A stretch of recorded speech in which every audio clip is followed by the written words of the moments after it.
Blog.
Welcome back to A Better World.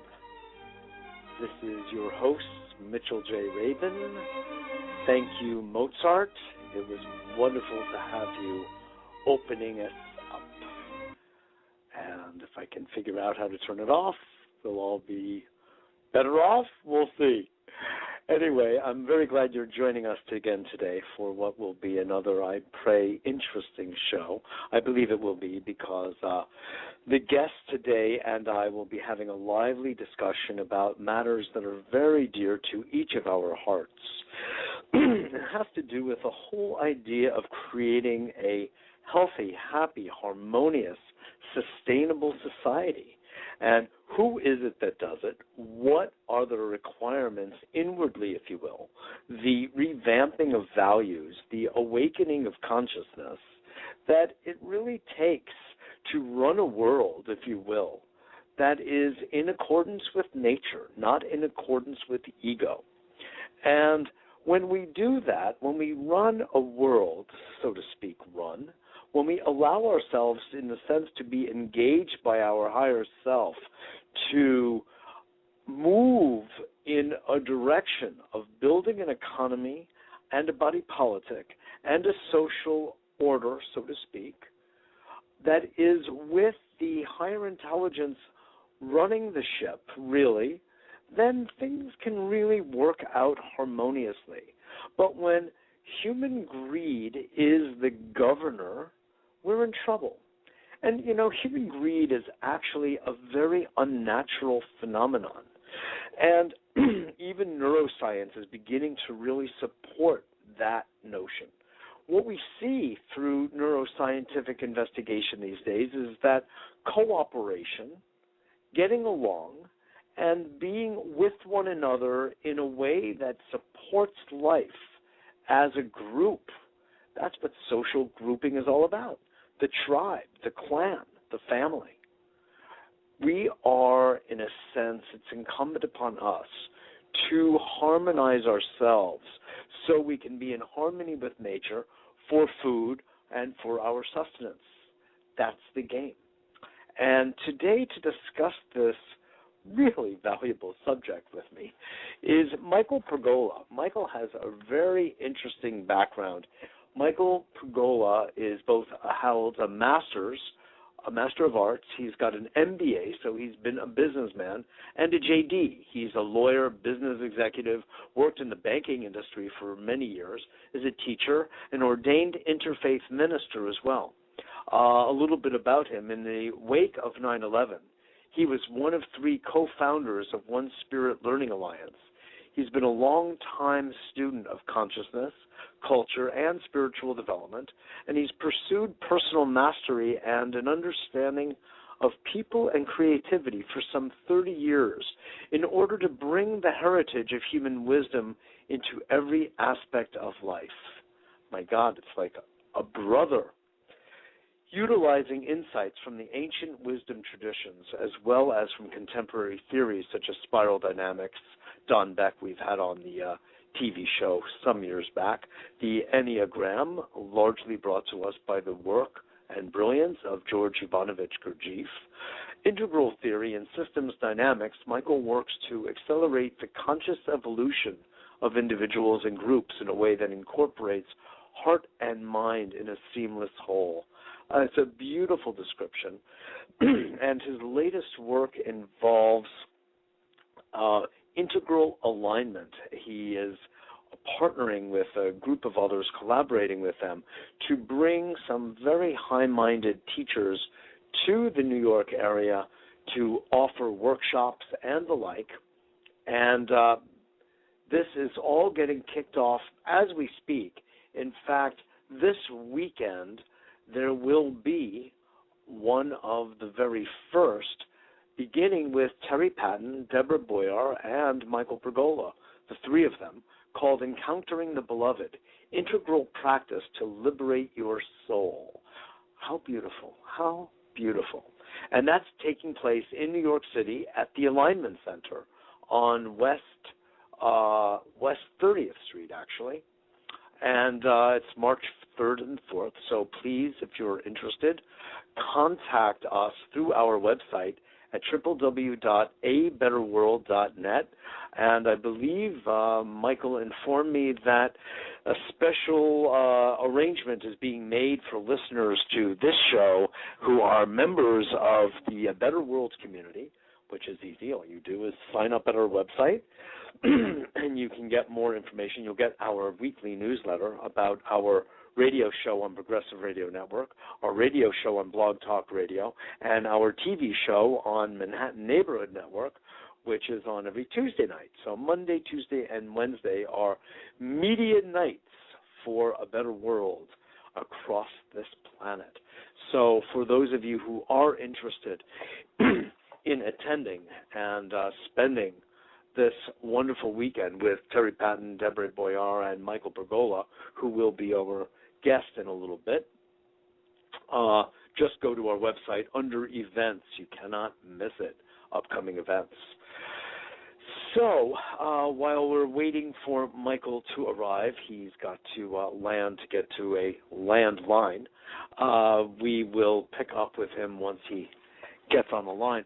But I want to set a context and let you all know that in light of the work that we are doing here at A Better World, one is to bring an increased amount of awareness and education to third-party players for the upcoming electoral event called an election here, where President Obama will be running along with, well, we have yet to see who the Republican presidential candidate will be. It's been a little bit of a horse race over there. But really emerging much more powerfully from my point of view is the disillusionment of business as usual in the duopoly referred to as two-party politics and the increasing interest in third-party politics. And I've had the good fortune and honor of interviewing one of the leading members of a third party, an independent party called the Justice Party. And if you go to www.justicepartyusa.org, you can tune in and learn more about that. And that man's name is Rocky Anderson. I have had, as I said, the pleasure of meeting him, and by interview on my PRN show back in December and January. We opened up the year with Rocky Anderson, and he's what we call in Chinese a mensch, and he embodies many of the values that we speak about on this show and on all of our shows at A Better World. It has to do with humanity, man. It's not mysterious.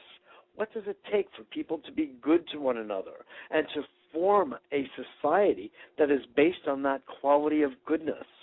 It does not take rocket science. In fact, a lot of it comes from the heart and living out of the heart. It doesn't require huge mental prowess. It does take kindness. It takes cooperation, as I was saying before. We are hardwired for cooperation and kindness. We're hardwired for love. And the things that are not that stand outside and are really causing us a huge amount of trouble, as I think everyone in this world has noticed. Now, I am glancing at my engineer's desk over here, and it appears that we have just been joined by Michael Pergola. Are you on the line? Let me try to put this together. This is Michael. Michael, are you on the line? I am. Excellent. Good. Welcome to A Better World. Can you hear me, Mitchell?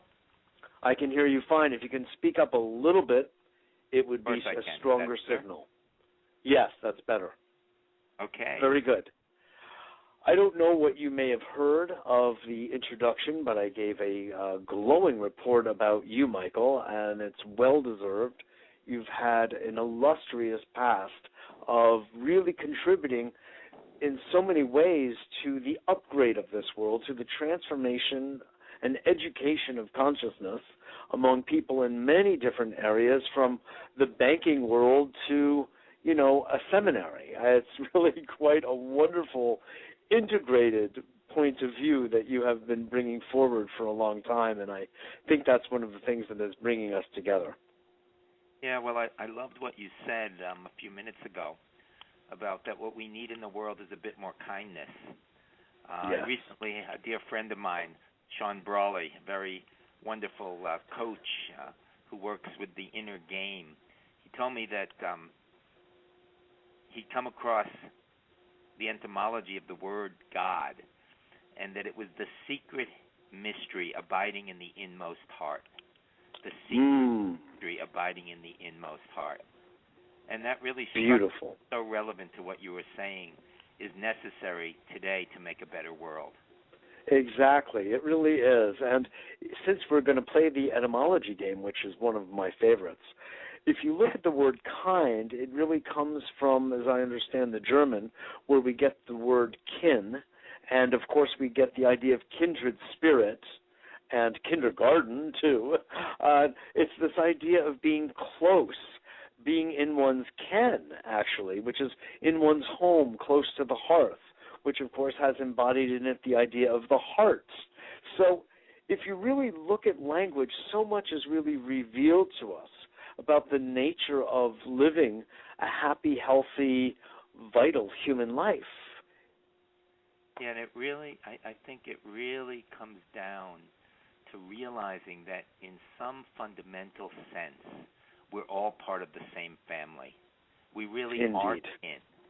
But we've had this sense of separation for so long, because for so much of our history on this, glorious planet, we were living in scarcity. We were struggling to survive. We were trying to collect enough food. And, we've been kind of programmed into that sense of scarcity. And now, when we actually can manifest the abundance that is the fruit of this planet, in many ways our consciousness doesn't know how to do that. That's right. We haven't really quite caught up. In a similar way, Michael, you're reminding me of the notion that our society operates basically on a Newtonian and a Cartesian model, which we, through science, through quantum physics, have bypassed long ago. Some 100 years ago, we bypassed the Newtonian model. Yet we keep slugging along as though that's the order of the day. But science, the good part of science, among many, is that it leads the way in showing us that, in fact, by science, we are one. We are truly one species. We can see that. We are truly one family. And we can now understand psychogenetically that it's true through science. Well, yeah, it's fascinating. The wonderful video, The Journey of Man, the work on maternal DNA and the mitochondrial DNA, we realize that we actually all are related to the same stock. And there really is one species. There is no difference. And it's not that long ago that people, really believed in all these false boundaries and all of these kind of sense of our being separate because we were in different tribes or different races. And it really is an extraordinary validation of the deep, deep spiritual teachings of interdependence interdependence and oneness that is at the heart of the deep, deep teaching of every great spiritual tradition from the earliest of times, that Truly. now is validated by science. It's quite amazing. That's right. It really is. It really is. And as you know, on this show, A Better